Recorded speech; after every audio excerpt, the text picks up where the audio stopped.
selamat siang bersama Perempuan Berkisah. Kali ini kita tidak seperti biasanya, kita live pada siang hari. Semoga Sobat Perempuan Berkisah semuanya sudah makan siang, sudah istirahat, dan juga sudah mulai rebahan mungkin, dan juga sudah mulai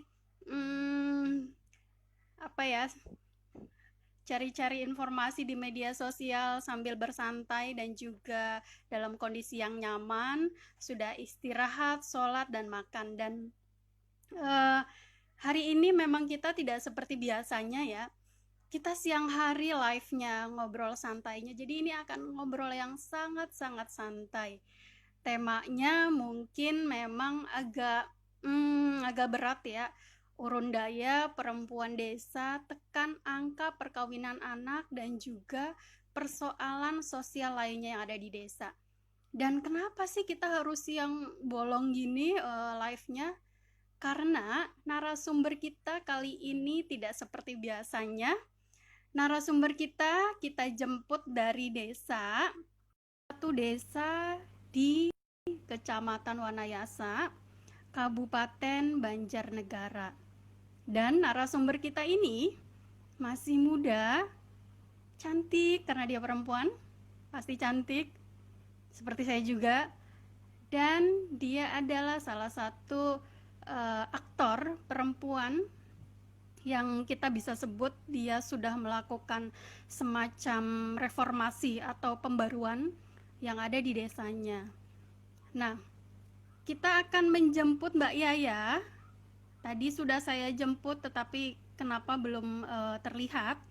Jadi gini, saya tadi agak telat memulai live ini karena saya harus menghubungi beliau terlebih dahulu. Posisi desa ini ada di pegunungan ya, puncak, desanya dingin sekali dekat Dieng. Yang saat ini sedang menonton live kami dan ternyata posisinya di dekat Dieng, mungkin bisa berkabar di kolom komentar bahwa sobat posisi sekarang memang sedang ada di desa di sekitar Dieng. Jadi Dieng itu kan perbatasan antara Wonosobo dan juga Banjarnegara ya teman-teman. Sekarang Mbak Yaya menghilang lagi, tadi sudah muncul. Dan tantangan dari teman-teman yang ada di desa untuk ya coba Mbak Yaya lambaikan tangan, itu sudah berkomentar, lambaikan tangan ke kami atau request, mulai request, nanti saya invite, saya setujui untuk kita live bersama.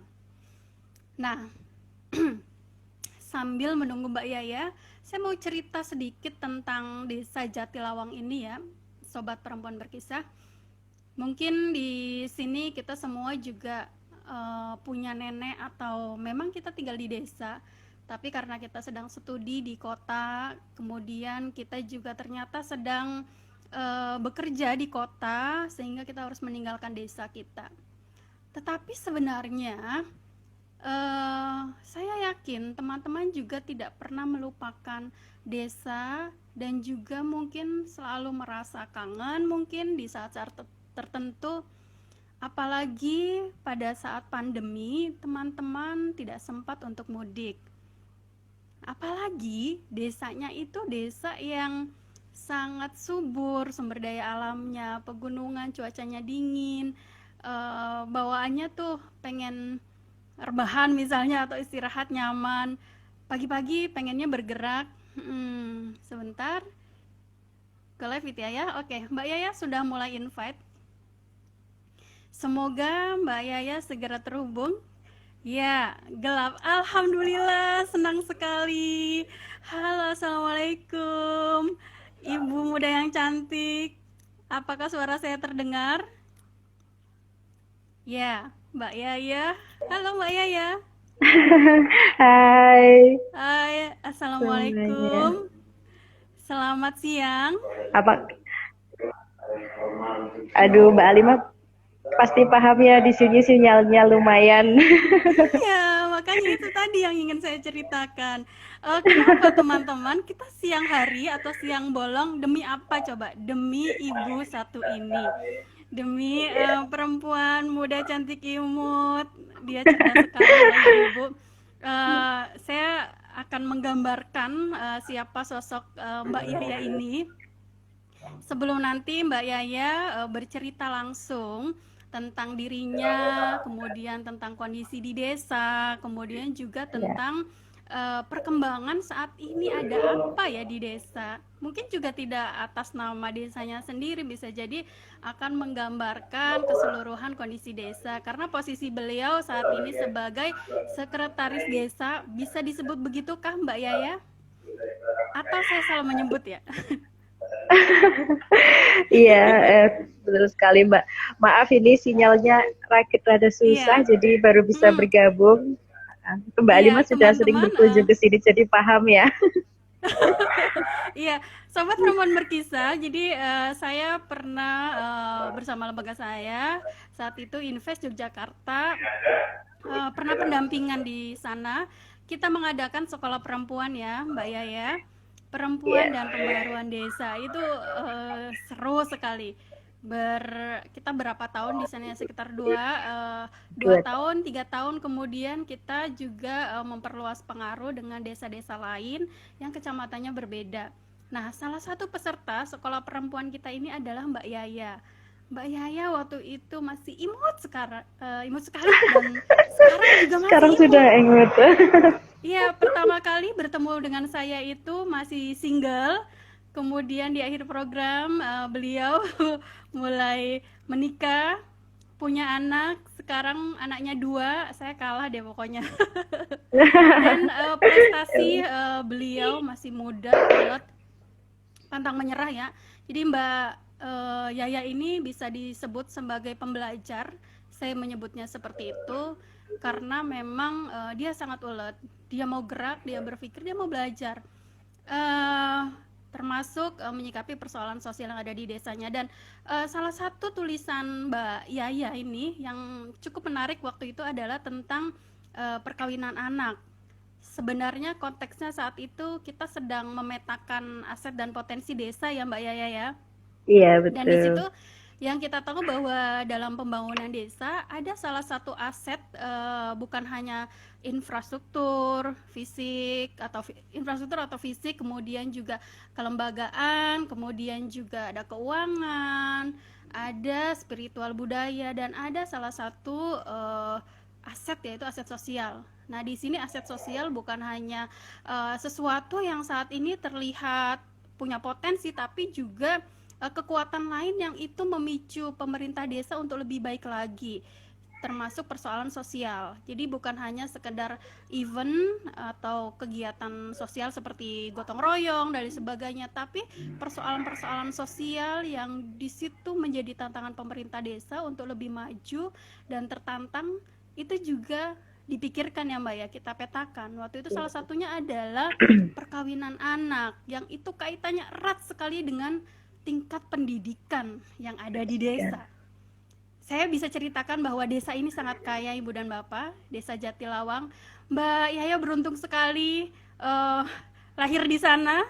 Sangat kaya. Kalau kita lewat sepanjang jalan itu kita bisa melihat para petani yang baru saja panen, misalnya tomatnya, wortelnya, kubisnya, kentangnya. Dulu saya juga sering dibawain kentang. Dan juga masih banyak lagi di sana, subur gitu. Tetapi Iya. setiap desa punya aset, potensinya sendiri dan juga tantangannya ya Mbak. Nah, disinilah nanti yang akan kita ngobrol dengan Mbak Yaya. Salah satunya terkait isu perkawinan anak. Selain isu ini, kita bisa lah nanti ngobrol, tanya-tanya isu-isu lainnya. Tapi saya ingin Mbak Yaya cerita dulu. Nama panjangnya siapa, kemudian saat ini posisinya sebagai apa, kemudian aktivitas selain jadi perangkat desa itu apa sih, dan juga nanti sekilas saja cerita perkembangan ibu-ibu di sana seperti apa di desa Mbak Yaya yang saat ini memang sudah cukup digerakkan oleh Mbak Yaya dan juga teman-teman perempuan pembaharu desa di sana. Oke, Mbak Yaya, saya berhenti ya ngomong terus. Sekarang giliran Mbak Yaya. Silakan, Mbak. Oke, terima kasih Mbak Alimah dan teman-teman semuanya. Sebelumnya mohon maaf ya tadi terlambat juga karena harus mencari tempat yang cukup sinyal kalau di sini. Iya, Dan sama-sama. kami di kantor desa dapat sinyal yang lumayan oke. Senang bisa berjumpa dengan Mbak Alimah dan teman-teman semuanya di sini. Kita saling berbagi, kita ngobrol santai. Uh, ini seolah-olah apa ya? Aku tuh rindu banget sama Mbak Alimah beneran beberapa Aku waktu juga. Kita sebelumnya. pelukan dulu dong. Kita pelukan dulu. Iya, Keren. beberapa waktu sebelum Mbak Alimah DM itu saya habis download foto-foto yang dulu waktu aku masih langsing ya, masih imut-imut. Jadi semesta Walaupun sekarang mendukung udah ya. gak Pas imut-imut. banget. Iya, betul. Nah, kemudian Mbak Alimah DM, ini kok DM pas banget ya gitu. Nah, kemudian Mbak Alimah membuka kembali ingatan saya tentang kisah-kisah 2015 ya Mbak Alimah ya. Iya. Kisah-kisah 2015 yang sampai hari ini menjadi suatu kenangan dan pembelajaran luar biasa buat saya khususnya, kemudian teman-teman di desa pada umumnya. Oke, tadi Mbak Alimah juga menyampaikan untuk perkenalan dulu ya. Iya, Uh, sayang. Silakan. Nama saya Sutria, biasa dipanggil Yaya. Saya dari desa Jatilawang, anak Nama yang indah dusun ya, Mbak pelosok. Yaya.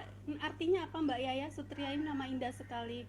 Artinya apa, Mbak Yaya? Kalau kalau orang tuaku bilang sih itu artinya semoga menjadi seorang perempuan yang ada suatu kelebihan, anak ketiga perempuan yang nanti mempunyai suatu kelebihan dalam hal ini doa orang tua pasti terbaik lah, kita Dan juga itu nggak tahu terbukti ya kelebihan sekarang apa. ya. Luar biasa. Amin amin. Mbak Alimah berlebihan, saya biasa, saya dapat banyak pengalaman juga dari Mbak Alimah, dari teman-teman Invest. Terima kasih ya atas dulu menggandeng kami, dulu membimbing kami selama 3 tahun, sehingga sungguh menjadi pelajaran yang luar biasa bagi saya, bagi teman-teman di desa, dan bagi desa Jatilawang tentunya. Sehingga posisi perempuan yang dulu selalu kita sampaikan, perempuan ketika diundang rapat sebagai, di situ tertulis sebagai seksi. Seksi apa? Seksi konsumsi. Itu dulu loh, sebelum 2015, sebelum Invest masuk membimbing kami, kemudian meyakinkan kami bahwa perempuan itu tidak hanya juruladen kayak gitu ya, tapi perempuan lebih dari itu. Anggota BPD kami perempuan, bahkan sekarang posisinya lebih sekali, sangat ditegaskan. Alhamdulillah. Sepertiga dari anggota BPD, dari lembaga apapun, bahkan sampai tingkatan lebih atasnya di DPR dan lain sebagainya, itu harus ada keterwakilan perempuan. Kalau tidak berarti itu tidak memenuhi quorum. Itu semakin membuat kami semakin pede. Itu kami juga mensupport teman-teman yang lain, perempuan-perempuan yang lain, yang dulu ketika kita ajak kumpulan ya, kalau di sini kumpulan ya gitu, rapat itu kumpulan, musyawarah itu kumpulan, mereka selalu lah esen ora lalian yang buri, dalam bahasa Indonesia malu, paling ya suruh nganterin minum, nganterin konsumsi. Sekarang tidak lagi, kita berani, kita tahu bahwa posisi perempuan itu sebagai legalitas, bahwa suatu quorum harus dipenuhi oleh unsur perempuan. Sekarang para perempuan lebih pede, lebih mau diajak untuk kumpulan, untuk rapat, untuk menyampaikan pendapatnya. Bukan hanya menyampaikan, bahkan mereka sekarang tegas mempertahankan pendapatnya. Ditanyakan terus kalau ini gimana, hal-hal yang merujuknya pada usulan mereka sebagai kelompok perempuan dan sebagai kelompok marginal, mewakili kesepuhan juga. Kalau kesepuhan mungkin mereka kita endongi, kemudian mereka Endongi menyampaikan apa, pendapat Mbak? ini. Oh iya, Lupa ya. Ya, Nggak apa-apa, diendongi nggak itu apa, biar teman-teman paham. ya, ngendong itu kita Mengayomi. bertamu, bertamu. Oh, oke. Bertamu. Bertamu, iya. Bahkan kita ada forum forum perempuan juga yang sekarang kan eh, dari berbagai dinas juga mendukung hal tersebut. Seperti ada Hmm, PKH hmm, lansia, dari berbagai unsur lansia itu kan kelompok-kelompok marginal yang perlu kita lindungi, yang perlu kita eh, tampung pendapat-pendapatnya, apa yang mereka inginkan, apakah itu sesuai dengan aturan. Tentu saja jika hmm. itu disetujui dalam musyawarah, jika itu mereka punya argumen yang meyakinkan dalam musyawarah, hal-hal yang mereka inginkan itu bisa kita realisasikan dalam anggaran-anggaran desa dan pada kegiatan-kegiatan desa. Seperti itu. Perkembangannya luar biasa setelah adanya invest. Alhamdulillah. Uh, Pokoknya bahagia banget lah Mbak. Alhamdulillah kita sudah tidak kerepotan lagi mencari perempuan-perempuan tangguh.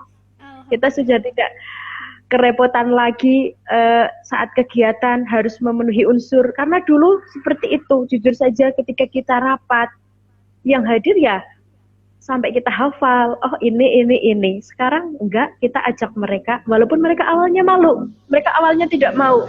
Tapi lambat laun sekarang mereka sudah paham bahwa perempuan mempunyai hak yang sama dengan laki-laki, perempuan juga bisa berpendapat dan juga bisa memiliki jabatan-jabatan strategis pada tingkatan-tingkatan pemerintahan. Seperti itu. Mbak Yaya, terima kasih Iya. sekali. Aduh, ini memang benar-benar kabar gembira ya, membahagiakan. Jadi kita tuh sudah berapa tahun Mbak tidak bertemu sejak 2000. Kita kan awal program 2015, 2015, 2016, 2017, 17. 2018 apakah kita sempat bertemu, Mbak? Terakhir Sepertinya 2000 tidak. 2017 ya? 17 ya. 2017 ya. Jadi tadi saya memperkenalkan Mbak Yaya, yang kata Mbak Yaya itu berlebihan, ternyata buktinya tidak. Lihat deh, Mbak Yaya berbicara dengan lancar. Halo Kak Popi.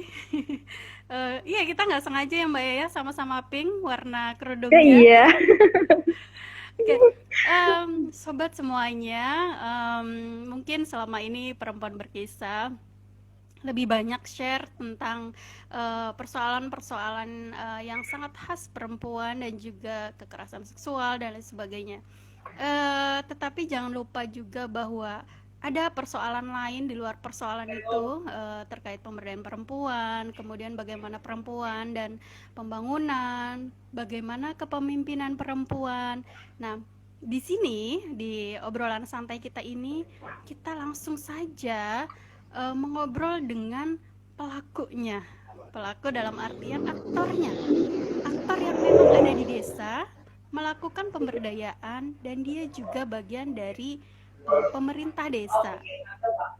Mbak Yaya tadi sudah memperkenalkan dirinya dan sekilas tentang perkembangan di desanya. Wah, ini kabar gembira sekali karena menurut Mbak Yaya sekarang perempuan sudah mulai banyak bersuara. Tidak lagi sulit ya cari kadar-kadar perempuan, Mbak Yaya. Iya, betul. Dan mungkin juga bukan hanya gampang dicari, tetapi yang ada itu juga berkualitas ya Mbak ya. Penguatan artinya kapasitasnya itu sudah lumayan. Bukan Iya, lumayan mungkin bisa disebut, ya memang sudah bagus. Uh, bagus. terkait bagaimana mereka aktif, nggak sekedar aktif memenuhi kuota, tetapi juga paham apa yang harus mereka lakukan. Yang paling vital juga adalah pada saat mereka terlibat dalam musyawarah desa, khususnya dalam rencana pembangunan jangka menengah desa atau RPJMDes. Jadi gini, kalau mungkin teman-teman sekarang banyak mengeluh tentang isu-isu macam-macam gitu, tetapi hanya mengeluh dan hanya terus mencari tahu masalahnya apa, tidak kemudian melihat lebih dalam apa yang perlu dilakukan, ini juga sayang sekali. Jadi mari kita di sini belajar tentang strategi apa yang paling bisa kita lakukan untuk mengurangi itu. Mungkin kalau menghapus secara mendadak, secara cepat mungkin tidak juga bisa, tetapi bagaimana kapasitas kita, kemudian juga pemerintah dan lingkungan sekitar mendukung atau tidak, ini yang butuh strategi. Nah, Mbak Yaya tadi sudah cerita, cuman Mbak Yaya belum cerita tentang isu terbaru di desa Mbak Yaya atau mungkin desa-desa lain yang cukup paling banyak dikhawatirkan ya. Seperti pembahasan Iya. kita kali ini adalah tentang perkawinan anak. Nah, Mbak Yaya, tahun 2000 akhir 2015 mau 2016, Mbak Yaya sempat menulis tentang perkawinan anak. Nah, itu benar tidak sih Mbak? Ada istilah bahwa usia 14 tahun, di atasnya ada 15 tahun, itu sudah disebut perawan tua. Apakah benar begitu? Dan Mbak Yaya menikah usia berapa? Apakah Mbak Yaya juga termasuk orang atau perempuan di desa yang disebut perawan tua? Silakan Mbak Yaya, curhat aja nggak apa-apa deh. Nggak Oke. apa-apa, karena kondisi sekarang sudah berbeda ya Mbak ya. Silakan Mbak Yaya. Iya, betul. Oke, terima kasih. Eh, Tadi disampaikan banyak hal dan kenapa saya lancar berbicara karena itu memang kenyataannya Desa Jatilawang ketika pasca program, saat program dan pasca program pendampingan dari Invest Yogyakarta terjadi kenaikan signifikan akan pemberdayaan dan peran serta perempuan dalam pembangunan desa. Dan sampai hari ini juga perempuan-perempuan terutama alumni dari dampingan invest dan sudah menular ke yang lainnya itu uh, alhamdulillah sudah bagus dalam pemberdayaannya, mereka sudah berperan serta, bahkan mereka menjadi tokoh-tokoh, menjadi tokoh yang dipanuti oleh mereka ketika ada suatu informasi, ada suatu sosialisasi, kita tinggal tugas aja gitu Pak. Halo Mbak Yaya, sebentar suaranya putus-putus. Putus-putus ya. Oke. Mm-mm. Halo, gimana? Mm. Iya, tadi agak putus-putus Mbak setelah Mbak Yaya pindah, tapi nggak apa-apa, kita coba lagi. Silakan Mbak lanjut Mbak. Semoga setelah ini nggak. Oke. Oke, sekarang bisa jelas Mbak? Kemudian kaitannya dengan perkawinan anak di Desa Jatilawang terutama dan desa-desa tetangga pada umumnya ya, karena perkawinan itu kan antar dua pihak. Bisa saja di desa kita sudah cukup usianya, tetapi apa itu namanya, jodohnya dari desa tetangga bisa saja mereka yang masih kurang umur dan lain sebagainya. Pada tahun 2015 dulu saya menuliskan tentang hal tersebut dan saya menceritakan juga dilematis hidup di desa. Itu adalah ketika usia lulus SD, itu kan 13 tahun, 14 tahun, mereka sudah ada target untuk menikah. Usia 16 tahun, itu sudah bisa disebut dengan perawan tua tadi yang disampaikan oleh Mbak Alimah ya, dan mungkin juga kalau sempat ya, Mbak Yaya sempat stigma juga ya. Iya betul, mungkin perawan tua sekali ya karena karena saya menikah pada usia 24 tahun, itu sudah dalam tanda kutip sudah tidak wajar untuk daerah sini, sudah tidak wajar seperti itu. Sorry, saya cari sinyal yang bagus dulu. Tadi udah lancar kok Mbak, udah bagus tadi. Udah, oke. Ya. Kemudian untuk yang lainnya, pernikahan pada usia tersebut yang belum diiyakan oleh pemerintah ya, karena dulu undang-undangnya kan usia 16 tahun. Kemudian mereka 14 tahun, 15 tahun mereka sudah menikah, artinya mereka harus menikahkan dulu. Dalam artian di sini adalah nikah siri seperti itu. Mereka rela seperti itu. Tapi dengan adanya undang-undang baru tentang perkawinan itu bukan suatu apa, tapi menurut saya itu seperti sebuah jawaban dari doa-doa seperti itu, terutama untuk desa-desa, karena di desa Hmm. seperti itu tadi saya sampaikan, perawan tua untuk usia sekitaran 16 tahun itu sudah menjadi hal biasa, sehingga Hmm. uh, sekarang usia 18 tahun ya. Kemudian untuk laki-laki 19 tahun ya, maaf. Kemudian untuk laki-laki juga sama. Itu tadinya ketika kami amati kaitannya dengan aturan tersebut, apakah juga bukan sebuah diskriminasi terhadap antara laki-laki dan perempuan? Kenapa dulu perempuan 16 tahun, laki-laki 18 tahun? Bukankah masa-masa yang dilalui baik itu perempuan, baik itu laki-laki kan sama, mereka sama-sama mengalami masa bayi, Iya. masa balita, Hmm. masa anak-anak. Tapi kenapa perempuan harus di usia 16 tahun seolah-olah dianggap sudah matang, sudah bisa untuk melakukan pernikahan. Sedangkan laki-laki harus di usia 18 tahun. Kita berbicara untuk aturan Hmm. yang dulu ya. Iya. Nah, kalau sekarang kan sudah setara, perempuan sudah Hmm. setara dengan laki-laki dengan uh, usia perkawinan yang sama seperti itu. Usianya sama, Hmm. artinya memang masa-masa mereka tidak ada perbedaan antara laki-laki dan perempuan. Hmm. Usia untuk menikah sama, kematangannya sama seperti itu. Kemudian agar usia-usia ini mereka uh, dalam pikiran, dalam pola pikir dan lain sebagainya bisa lebih matang dibandingkan ngapunten untuk dulu usia-usia mereka pernikahan siri itu sangat rentan. Yang pertama kaitannya kesehatan, Hmm. otomatis kandungan mungkin belum siap ya kalau secara bahasa Hmm. kesehatan.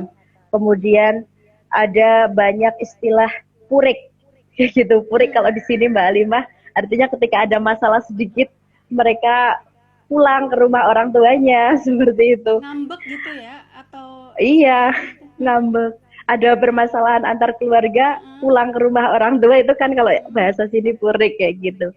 Kemudian eh, kalau sekarang beberapa kali kami pertemuan dengan perempuan, kemudian juga kita saling ngobrol santai aja gitu dengan perempuan-perempuan yang dalam tanda kutip mereka korban pernikahan dini ya, Hmm. yang sekarang usianya paling 5 tahun di atasku, itu sudah hampir Kalau mbah iya, ya. jadi kalau ini tadi mereka mungkin tidak bisa disebut pernikahan dini juga.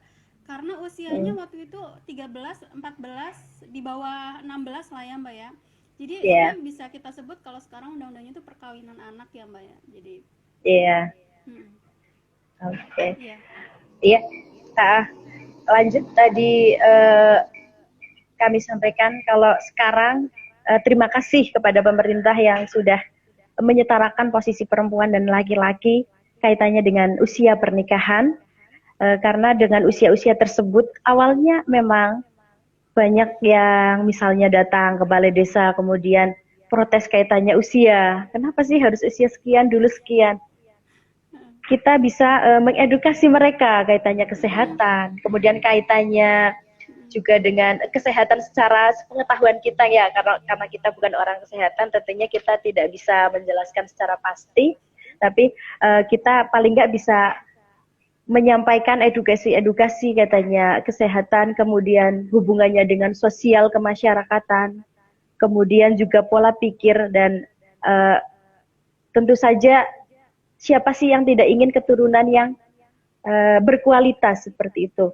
Kemudian hak-hak mereka sebagai seorang anak usia di bawah 18 tahun masih disebut anak-anak. Jadi mereka masih punya hak-hak yang sama dengan anak-anak lain. Walaupun kita di desa, hmm, kita punya hak hmm, yang sama dengan masyarakat kota yang mereka mengutamakan pendidikan gitu, dan masyarakat desa juga yang mengutamakan pendidikan, tapi mereka di label perawan tua karena mereka hmm, mementingkan pendidikan seperti itu. Nah, hmm, uh, untuk yang sekarang alhamdulillah sudah beda lagi hmm, apa ya, pendapat atau pernyataan mereka sekarang.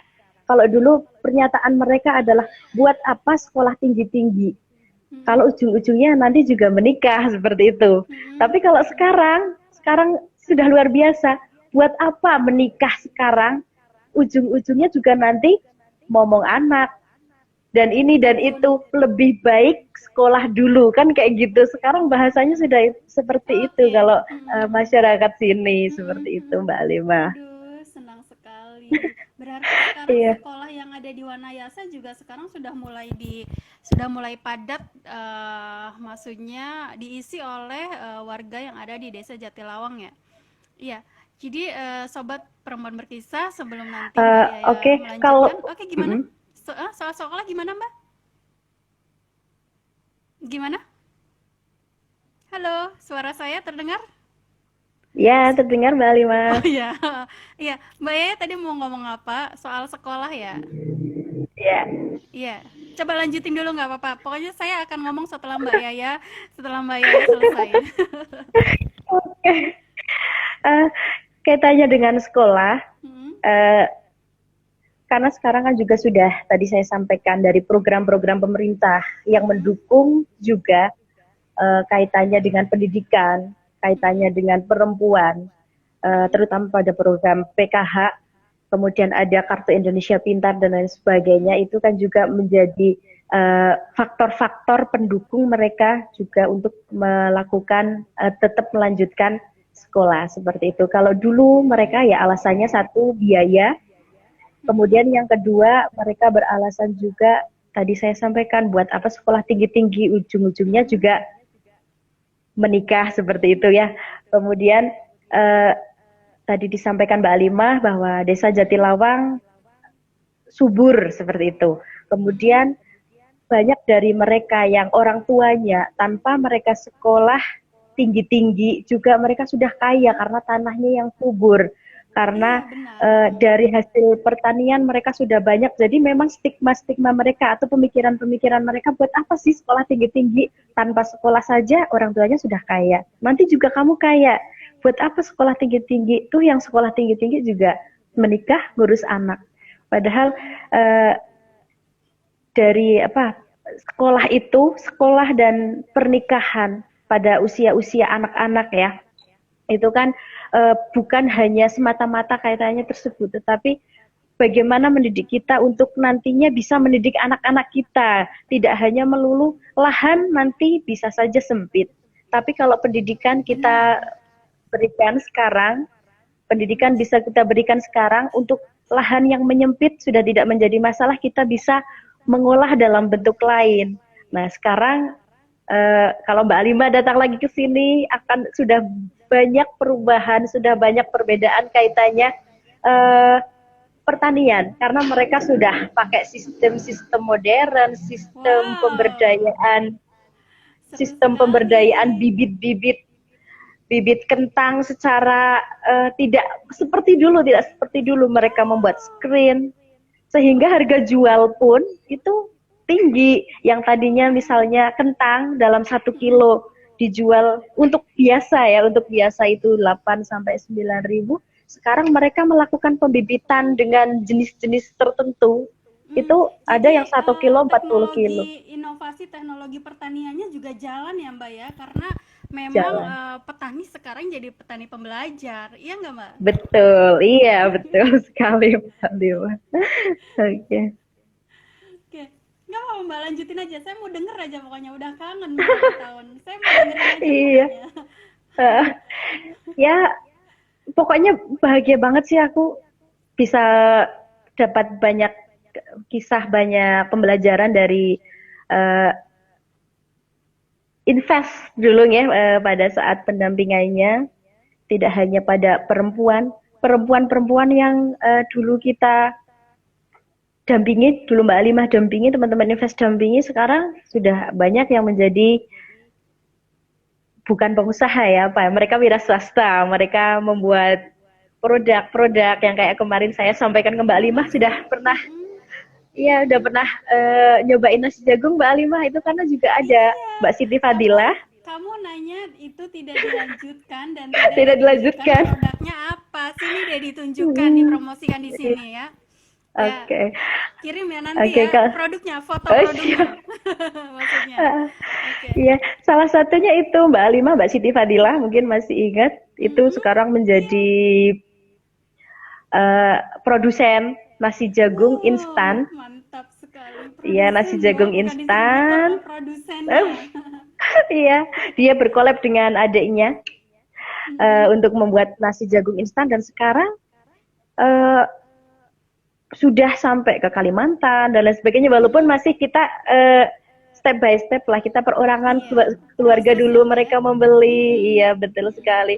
Tapi kita bisa memilih mengetahui aset dan potensi desa. Salah satunya adalah Desa Jatilawang bisa ada jagung, tidak hanya melulu jagung kita buat nasi kita makan sendiri, tapi Seru jagung kita buat sekali. nasi, kemudian kita Mm-mm. uh, jual, kita online, apalagi zaman sekarang online ya, mereka bisa melihat Mm-mm. kemanapun, bisa Mm-mm. dikirim kemanapun.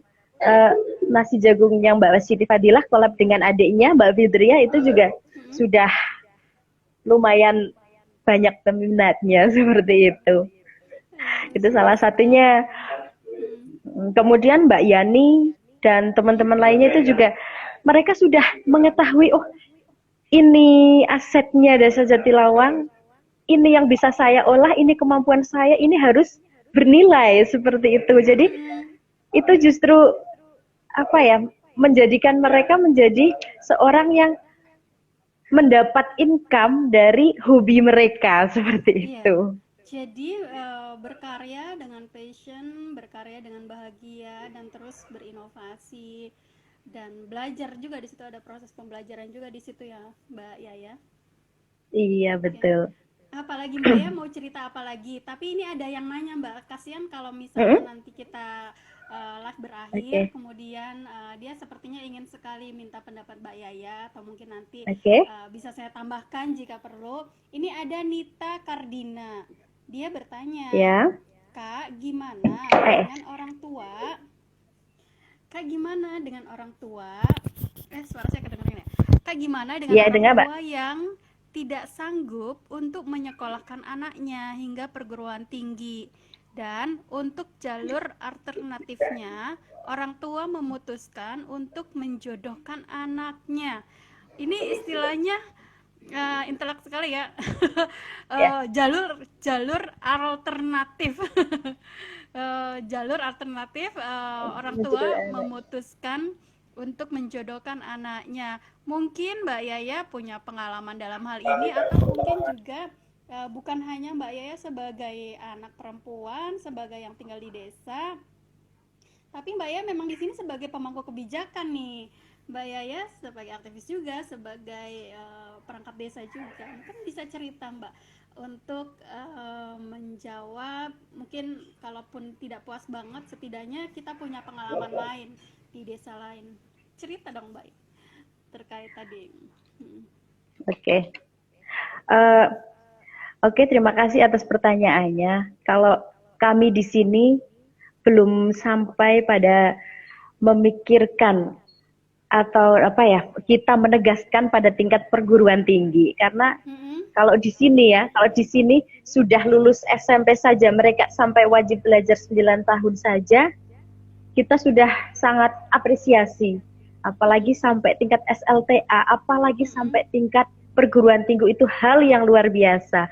Uh, saya sendiri juga lulusan SMA, walaupun sekarang saya juga sedang belajar belajar lagi ya, Mbak Alima mungkin paham.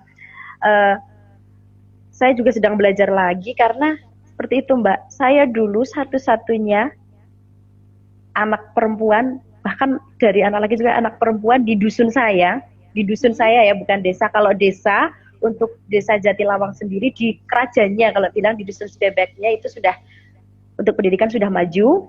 Tapi kalau untuk pedusunan memang baru 3-4 tahun inilah, baru 3-4 tahun ini mereka kejar terus kaitannya dengan pendidikan. Tapi kalau Hmm. di dusun saya dulu saja, saya satu-satunya anak perempuan yang sekolah sampai tingkat SLTA. Hmm. Ya orang tua saya juga Ini jadi curhat ya Mbak, karena Iya kaitannya ya, dengan silakan pertanyaan silakan. itu. Nggak Ya, apa-apa. orang tua Ini saya memang juga, ini memang forum perempuan bercurhat kok, berkisah. Nggak iya, apa-apa. orang tua saya juga dulu ya kewalahan kaitannya menyekolahkan anak, seperti menyekolahkan anak. Apalagi sampai tingkat SLTA, kalau di dusun kami, orang tua kami dari keluarga yang kurang mampu, seperti itu. Kemudian eh, di dusun kami juga tidak ada yang sampai tingkat SLTA. Jadi memiliki anak perempuan yang sampai usia 17 tahun, 18 tahun belum menikah, itu menjadi beban tersendiri bagi orang tua saya ya, karena mungkin mendengar dari tetangga atau dari siapa, aduh anaknya udah tua mungkin dalam hal ini ya, kalau di kota mungkin wajar, tapi kalau di sini Hmm. dulu anaknya udah tua belum nikah, bahkan sampai saya lulus SMA saya juga belum menikah. Nah, itu kaitannya dengan bagaimana menyekolahkan anaknya seperti itu. Uh, Kalau sekarang ini kan sudah banyak program-program dari pemerintah ya, kaitannya Hmm. beasiswa, kemudian ada program keluarga harapan juga, yang dari desa hanya bisa nanti mengupayakannya itu adalah dari apa itu namanya, PBDT ya, kita Hmm. musyawarah, kemudian kita PBDT, nanti itu akan ada kartu Indonesia Pintar dan upgrading PKH dengan kriteria tertentu. Hmm. Tetapi kalau untuk desa sendiri, untuk desa dari dana desa itu juga luas juga ya, untuk peruntukannya untuk dunia pendidikan juga luas. Dan untuk tahun ini, mulai tahun ini kami juga sudah mulai menganggarkan untuk masyarakat yang mau kejar paket, walaupun belum seberapa. Kami stimulan ya, stimulan, Hmm. karena bantuan dari pemerintah kan juga sudah banyak. Kami harapkan mereka melalui jalur yang reguler, pendidikan reguler, sehingga mereka bisa setiap hari Hmm. bersekolah, mereka bisa setiap hari bertemu dengan guru, bisa belajar seperti itu. Tapi dari desa kami melalui musyawarah kemarin ya, musrenbang penyusunan RPJMdes, di situ Hmm. juga sudah muncul usulan-usulan bagaimana dengan masyarakat-masyarakat yang tidak mampu. Hmm. Nah, kalau untuk biaya pendidikan di sini kami sih baru menganggarkan sedikit, tapi sudah kami anggarkan, sudah kami Iya. masukkan dalam RPJMdes itu biaya pendidikan Hmm. bagi warga yang tidak mampu untuk kejar paket, baru sampai itu yang bisa kami upayakan. Nah, kalau yang lainnya tadi disampaikan, sehingga memilih untuk menjodohkan anaknya seperti itu, menjodohkan di sini, apakah siapa tahu nanti suaminya bisa mengupayakan untuk bisa masuk perguruan tinggi. Nah, di sini harapan kami, uh, biaya pendidikan itu, kalau sekarang kita banyak mengakses internet, juga banyak iklan-iklan dari dinas-dinas terkait itu, kalau kita mau berupaya itu sepertinya banyak Banyak. kesempatan untuk subsidi biaya pendidikan sampai tingkat perguruan tinggi ya.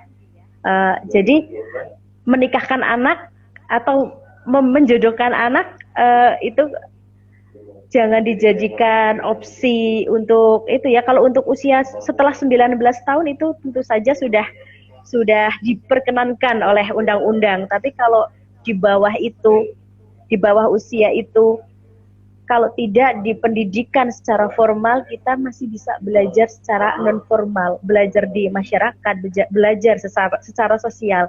Tetapi harapan kita untuk anak-anak desa Jatilawang adalah uh, bagaimana mereka menikmati fase-fase usia mereka, agar mereka Hmm. mampu belajar walaupun tidak di formal untuk tingkat perguruan tinggi sekalipun, tapi mereka bisa belajar dari sosial kemasyarakatan seperti itu. Iya, luar biasa Mbak Yaya. Terima kasih jawabannya ya tadi, gagasannya. Jadi sebenarnya banyak jalur kita mengupayakan diri kita.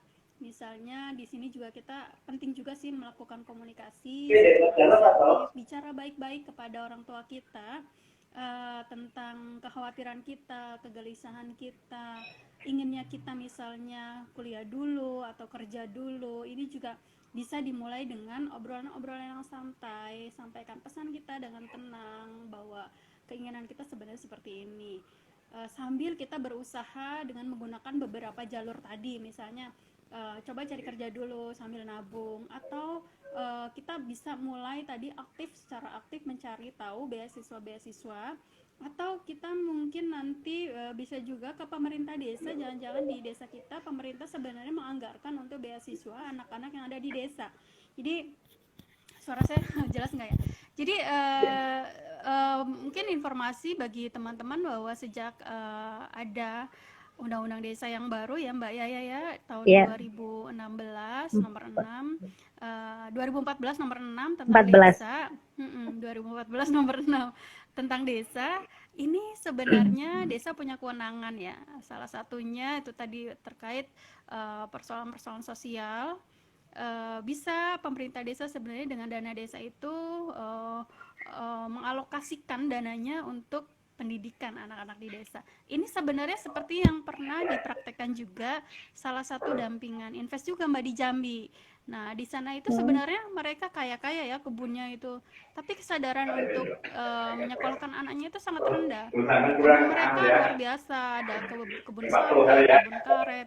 Tetapi memang ini juga jadi tantangan desa untuk orang mau menyekolahkan anaknya itu loh Mbak. Jadi desa akhirnya menganggarkan untuk beasiswa. Karena orang tua nggak mau keluar uang untuk pendidikan. Mikirnya kan kalau udah lulus sekolah ya pasti di kebun lagi gitu kan. Nikah. Mikirnya gitu. Itu tadi dari Mbak Yaya cukup lengkap ya tadi penjelasannya. Nanti kalau ada yang kurang mungkin kita bisa ngobrol via DM yang bertanya tadi. Kemudian ada lagi nih Mbak Yaya tentang Ya, stigma orang di kampungku pun sama. Buat apa sekolah kalau ujung-ujungnya di dapur juga. Sekarang aja banyak yang nikah di usia 17 tahun. Jadi ini sebenarnya kalau kita explore ya teman-teman untuk berkisah, bersuara, berbicara tentang kondisi di desanya atau di lingkungan sekitarnya, bisa jadi ternyata masih ada praktik-praktik perkawinan anak di usia di bawah 16 tahun atau 17 tahun atau 18 tahun di bawah itu. Dan ya seperti tadi kan informasinya. Jadi jangan putus asa menurut dan putus saya. asa. Atau mungkin Mbak Yaya ingin menambahkan dulu sebelum nanti saya, karena ini adalah forumnya Mbak Yaya ya, bukan forumnya perempuan berkisah, bukan. Saya mau mengingatkan bahwa sekarang kita masih sekitar 10 menitan ya Mbak Yaya ya. Oh, 10 nggak terasa menitan. ya, Mbak? Iya nggak terasa. Jadi saya mau minta maaf ke Mbak Yaya, kita yang lagi ngobrol Ya, asik ini, misalnya tiba-tiba mati ininya ya, artinya live-nya berakhir karena memang di iya. Instagram hanya 60 menit. Jadi saya permisinya di tengah dulu, biar kita ngobrol asik ya. Live berakhir ya silakan lah kita udahin. Atau nanti kita Iya. sambung lagi Mbak Yaya ya.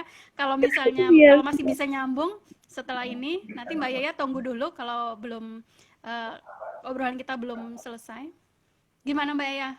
Mau cerita tidak? Tadi ada sobat perempuan berkisah yang juga sekarang aja banyak yang nikah di usia 17 tahun di kampungnya. Gimana Mbak Yaya? Jangan patah semangat sih. Dulu sama di desa kami juga mereka itu yang tadi saya sampaikan kalau secara bahasa sini gue ngapa sekolah dur-dur ujung-ujungnya ya nikah seperti itu. Buat apa sekolah tinggi-tinggi kalau ujung-ujungnya nikah?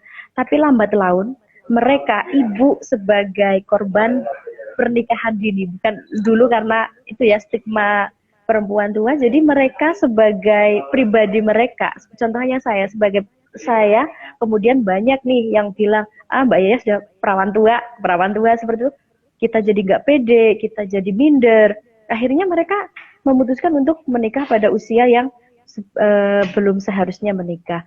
Tetapi lambat laun sekarang mereka yang dulunya seperti itu, yang usianya 5 tahun di atasku itu kan nggak selisih begitu jauh, tapi sekarang anak mereka sudah kelas 3 SMP, berarti kan mereka bisa dibayangkan mereka menikah usia berapa, sedangkan sekarang usianya paling 32, 33, lebih muda dari Mbak Alimah, bahkan anaknya kalau di sini sudah hampir mbah kayak gitu kan. Mereka sekarang juga justru sudah berbalik, kata-kata itu sudah berbalik. Buat apa nikah buru-buru. Mereka hanya karena banyak yang dari pernikahan buru-buru itu mereka bercerai. Kemudian secara kesehatan, secara mental mereka masih belum bisa berpikir dewasa kan, mereka uh, artinya mereka akhirnya ngerepoti orang tuanya kembali seperti itu. Mereka yang sudah menjadi korban itu malah sekarang berbalik stigmanya, mereka menolak hal-hal itu, menolak kaitannya dengan pernikahan dini, dan mereka menginginkan biarlah cukup saya yang menikah dini, anak-anak saya jangan, biarkan mereka sekolah dulu, biarkan mereka cari pengalaman kayak gitu. Karena kalau sudah menikah ya sudah, mereka tadinya ada yang menyampaikan hanya menjadi juruladen kayak gitu. Kalau mereka punya pendidikan, mereka punya pengalaman, mereka menikah menjadi ibu, mereka tidak hanya menjadi juruladen, mereka bisa berkolab dengan suaminya untuk setara, paling nggak setara dengan laki-laki. Mereka tidak menikah kemudian menjadi juruladen, menjadi ibu hanya momong dan menjadi tukang masak itu saja, tapi mereka juga bisa mencari pengalaman yang lain. Seperti salah satunya tadi Mbak Siti Fadilah, dia menikah, tapi dia punya pengalaman, dia punya pendidikan, akhirnya dia bisa membuat suatu kreasi yang itu bernilai, sehingga seorang perempuan juga setara dengan laki-laki, seperti itu. Terima kasih Mbak Yaya, pengalamannya luar biasa, banyak sekali yang bisa digali sebenarnya, best practice ya atau pembelajaran baik dari Mbak Yaya dan teman-teman perempuan di Desa Jatilawang. Tadi saya sudah cerita bahwa memang Jatilawang itu indah sekali, bagaikan surga. Kita kalau ke sana itu selain cuacanya dingin juga di sana itu kayak ini, inget tidak waktu kita SD itu kita biasanya kan ada buku bahasa Indonesia tuh, atau buku bergambar, mungkin teman-teman kalau ingat waktu masa SD, kalau saya sih SD-nya sekitar tahun 1990-an, itu kita biasanya kan ada tuh gambar-gambar pegunungan, perkebunan yang di situ ada kubis, ada wortel, ada apalagi kentang macam-macam. Nah, Desa Jatilawang itu seperti itu, suburnya, indahnya. Meskipun memang di situ ada persoalan-persoalan sosial, tetapi kabar baiknya dari Mbak Yaya sudah mulai berkurang. Dan juga saya nanti ingin minta tolong sampaikan salam ke Ibu Kades, Pak Kades. Ya, tentu saja. Salam kangen, saya dulu sering menginap di sana. Kemudian ada Mbak Fadila, selamat ya, cie, udah jadi pengusaha. Tapi dari dulu juga udah jadi pengusaha, petani. Mbak Fadila juga sempat di BPD ya, sekarang masih BPD ya? Iya. Kemudian, sekarang tidak di LP3M. LP3M ya. Dan Mbak Yani ya, Mbak Yani itu ulet sekali ketika dia menganalisa sesuatu tentang pasar desa, tentang macam-macam. Satu saat mungkin tulisan mereka akan kita pamerkan di Perempuan Berkisah, bagaimana mereka begitu detail memikirkan persoalan di desanya. Nah, Mbak Yaya, kita masih beberapa menit lagi, sekitar 5 menit lagi. 5 menit atau 5 detik ya? 5 detik kayaknya. Mbak Yaya, kita kangen-kangenan dulu ya di akhir sebelum nanti di akhir oleh Instagram. Suami mendukung ya Mbak ya sampai sejauh ini, Mbak Yaya? Sangat mendukung. Jadi Mbak Yaya ini orangnya itu mungil, tapi geraknya itu kemana-mana. Kayak nggak ada capeknya gitu. Tapi semoga sehat selalu ya Mbak Yaya. Jadi sekarang perangkat desa di kantor desa ada berapa orang perempuan, Mbak? Ada 3 orang perempuan. 3 orang perempuan. Ya, Ibu Rini Luciana dan Ibu Anissa Solehatun sebagai Kaur Perencanaan. Oh iya, Mbak Anissa, salam ya nanti Mbak Anissa. Kemudian Mbak Rini, Bu Rini kenapa nggak nongol sih di live ini? Kalau nongol Bu Rini seru gitu. Ya, Bu Rini ada saudaranya yang meninggal, jadi sedang ke rumah duka. Iya. Dan tadi juga kemarin. Gimana? Kemarin juga itu saya sampaikan besok mau live sama Mbak Alimah, ayo ikutan. Aduh, tapi ternyata ada sesuatu yang tidak bisa ditinggalkan, jadi mohon maaf nggak bisa bergabung. Nggak apa-apa. Nggak apa-apa, nanti salam saja buat Bu Rini, sehat selalu semuanya, Ibu Kades juga, Mbak Amin. Yaya juga. Amin. Dan kalian itu apa ya, asik banget gitu kan, desanya itu nyaman banget, kayaknya nggak mau kemana-mana deh ya, keluar dari desa. Dan perlu Dingin ya. diketahui bahwa perlu diketahui bahwa di desa ini, dulu ketika saya pertama kali di sana tahun 2015 itu, konon katanya nggak ada pengangguran ya Mbak ya. Semua orang di sana bekerja. Di sana ada kebun teh, ada pabrik ayam petelur, kemudian pabrik Ayam apa betul. lagi itu Mbak. Jadi di sana semua orang itu bekerja, melakukan sesuatu lah ya. Mereka punya penghasilan. Meskipun memang ya dari sisi pendidikan ini yang jadi tantangan pemerintah desa ya. Seperti Mbak Yaya bilang, meskipun tanah kita luas gitu, tapi lama kelamaan ketika anak cucu kita menikah, punya anak lagi, mereka butuh lahan yang lebih luas lagi. Sementara kapasitas tanah di desa misalnya berkurang, mau tidak mau harus bermigrasi. Dan juga uh, kalau udah bermigrasi tinggal di daerah orang lain, otomatis bekerja di sana yang juga butuh kapasitas tertentu. Kenapa Iya, kemudian pemerintah desa cukup gencar ya kampanye tentang pentingnya meningkatkan pendidikan anak-anak di pendidikan. desa. Jadi menggugah kesadaran orang tua di sana. Itu kenapa Iya, kemudian kalau ngomongin perkawinan anak, singgungannya itu pasti terkait pendidikan. pendidikan betul. Heeh. Mbak Yaya, sudah ini ya, sudah kuliah udah selesai atau sekarang Semester sedang 5, jalan? Semester 5. jalan Ih, semester 5 ya. selamat, selamat sayang. Semoga lancar ya. Jurusan Iya, apa? amin. Jurusan apa? Administrasi pemerintahan desa karena Aduh, cocok sesuai dengan sekali. iya. Di mana, di Mohon mana doanya. kuliahnya? Eh, Kuliahnya di mana? saya ambil di UT, UT Purwokerto. Hmm, iya, Soalnya iya, ambil waktunya biar iya, tidak benar. mengganggu. Benar-benar, dimanapun kuliahnya, kalau kita benar-benar ingin belajar, menekuni sesuatu, dan beberapa kemungkinan kita juga tidak bisa melepas pekerjaan kita, maka mana yang paling memungkinkan, aksesnya mudah diterima, aturannya mudah dimasuki, tidak apa-apa sih menurut saya. Luar biasa Mbak Yaya, senang sekali, senang sekali. Jadi Mbak Yaya kalau tidak salah tuh di live-live perempuan berkisah sebelumnya juga suka nongol ya, itu saya lihat Iya, ada namanya. tapi Eh, kalau live-nya malam di rumah kan kendalanya sinyal, jadi nongol sebentar aja. iya, Aduh sayang banget nih, pengen ikut padahal iya. kalau nggak siang nggak bisa. Itu dia kenapa kemudian kita live-nya dibela-belain siang hari. Demi Mbak Yaya biar karena Iya, Mbak Yaya di siang hari di kantor desa wifi bagus ya. iya, Hmm. Mbak Yaya, kita ya, masih ada waktu, nggak apa-apa, kita ngobrolnya cepatnya ngabisin waktu kangen-kangenan begini. iya, Eh, Setelah tadi senang mendapat kabar gembira, perempuan di sana sudah mulai bangkit, berdaya, berinovasi. Kapan-kapan cerita lagi nih ya, selain tadi Mbak siapa yang tadi menghasilkan produk nasi jagung ya. Jadi nasi jagung itu iya, memang di teman-teman kalangan di desa di sekitar Banjarnegara dan Wonosobo itu sajian, salah satu sajian makan wajib ya selain nasi. iya. Dan saya juga pernah beberapa kali disuguhkan itu. Dan saya senangnya kalau di Jatilawang salah satunya adalah ketika ibu-ibu masak buat apa ya, konsumsi dan snacknya itu bukan nasi kotak atau jadi langsung masak, sayurnya ngambil dari kebun sendiri. Petik sendiri.